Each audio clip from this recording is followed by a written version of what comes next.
As the All Blacks prepare for one of rugby's most anticipated challenges, a major decision by head coach Dave Rennie has sparked plenty of discussion across the rugby world.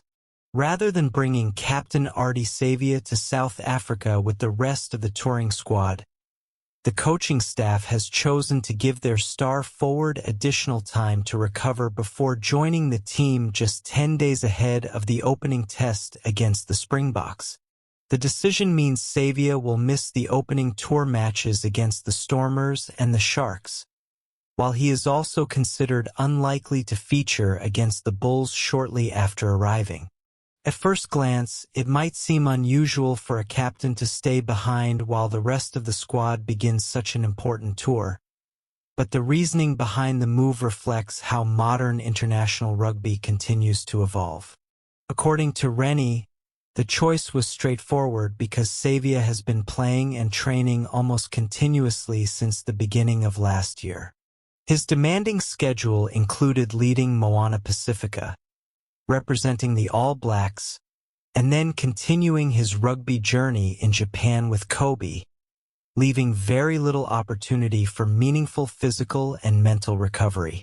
Instead of viewing rest as a weakness, the coaching group believes that carefully managing one of their most influential players could give New Zealand the strongest possible chance when the Test series finally begins.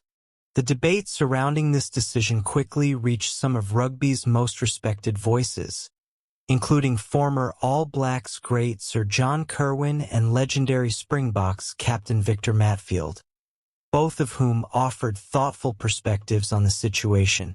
Kirwan, a traditionalist who values the history and culture of touring teams, admitted that his first reaction was one of curiosity. For decades, the idea of a captain joining a tour late would have been almost unthinkable.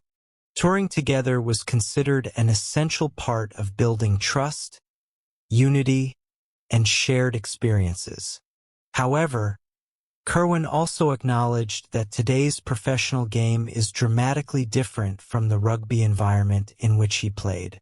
Athletes now compete in longer seasons, travel more frequently, and face physical demands that previous generations rarely experienced. In his view, if Savea is genuinely mentally and physically exhausted, then allowing him additional recovery time could ultimately benefit both the player and the national team. Kirwan also pointed to another important factor that may not always receive enough attention. He suggested that the previous year had been psychologically difficult for Savea, particularly during the period surrounding the departure of former All Blacks coach Scott Robertson. Kirwan felt that Savea unfairly carried criticism connected to events that were largely beyond his control. Captaining one of rugby's most famous teams comes with enormous expectations, and public scrutiny often follows every result and every major decision. For a player who consistently gives everything on the field, those emotional pressures can become just as demanding as the physical workload. From Kirwan's perspective, if the coaches believe that an extra week at home will help restore Savea both mentally and physically, then it is a decision worth supporting. At the same time, Kirwan admitted that one concern remains in the back of his mind. He drew comparisons with the famous 2005 British and Irish Lions tour led by Sir Clive Woodward, where the touring party became divided between players preparing for test matches and those playing midweek fixtures. That approach was widely criticized after the tour because many believed it affected team unity and overall performance. While Kirwan emphasized that rugby has changed significantly since then, he also questioned whether separating key players from the main touring group could create similar challenges if not carefully managed. Building strong relationships during long tours has always been an important part of international rugby, and maintaining that balance remains one of the biggest responsibilities for any coaching staff. Still, Kirwan believes the modern game requires modern thinking.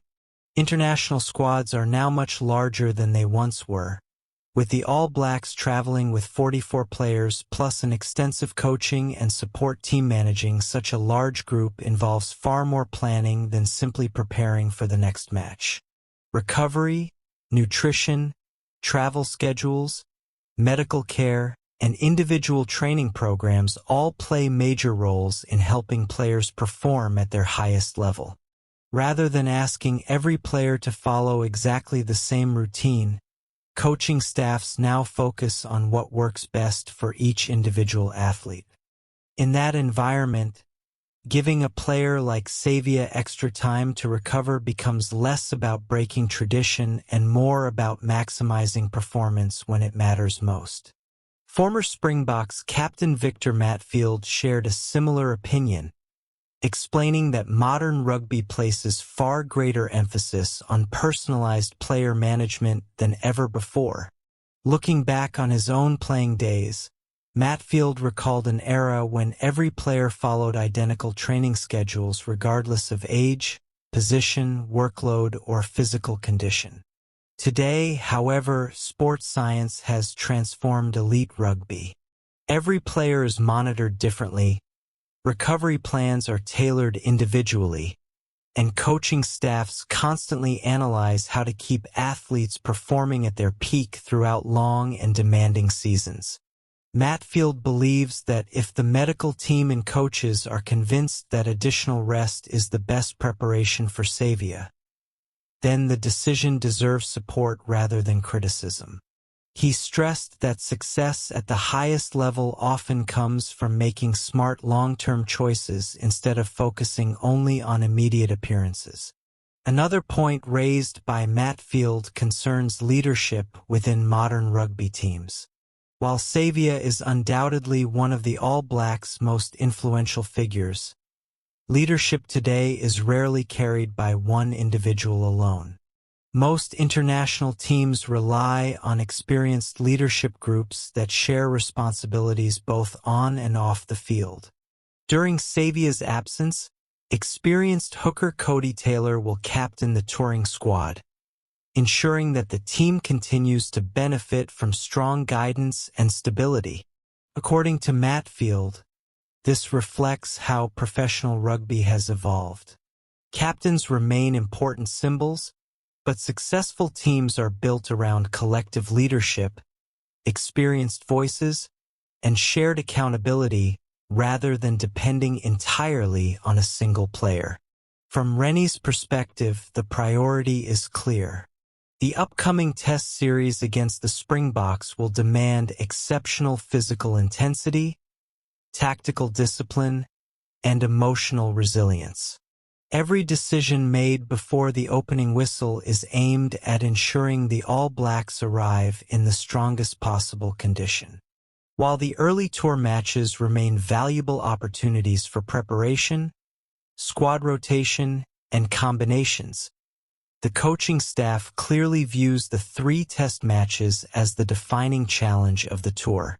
If resting Savea now increases the likelihood of having him fully refreshed for those decisive encounters, then the short-term sacrifice may prove worthwhile. Interestingly, the approach also reflects a broader trend seen across international rugby. Teams increasingly recognize that player longevity and sustained performance depend on careful workload management. Coaches are becoming more willing to rotate experienced stars, reduce unnecessary training loads, and prioritize recovery between major competitions. The Springboks themselves have adopted similar strategies in recent seasons, regularly rotating players to keep the squad fresh across demanding international calendars. Rather than viewing rest as a sign of weakness, leading rugby nations now treat recovery as an essential part of elite preparation. As the countdown to the first Test continues, opinions will naturally remain divided.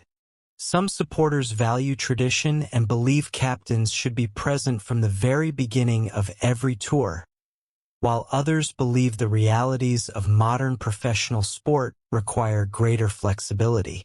Both viewpoints are understandable, and both reflect genuine passion for the game. Ultimately, however, the success or failure of this decision will likely be judged not by the matches Savea misses, but by his impact when the Test series finally begins. If he returns refreshed, energized, and capable of producing the world-class performances that have defined his career, the decision may well be remembered as an example of effective player management. If challenges emerge, the debate will undoubtedly continue. For now, though, the story highlights an important truth about elite rugby in the modern era. Winning is no longer determined only by tactics on match day. It is also shaped by sports science, careful planning, player welfare, and difficult decisions made long before kickoff. As Dave Rennie, Ardie Savea, and the All Blacks prepare for another historic battle with the Springboks, the rugby world will be watching closely.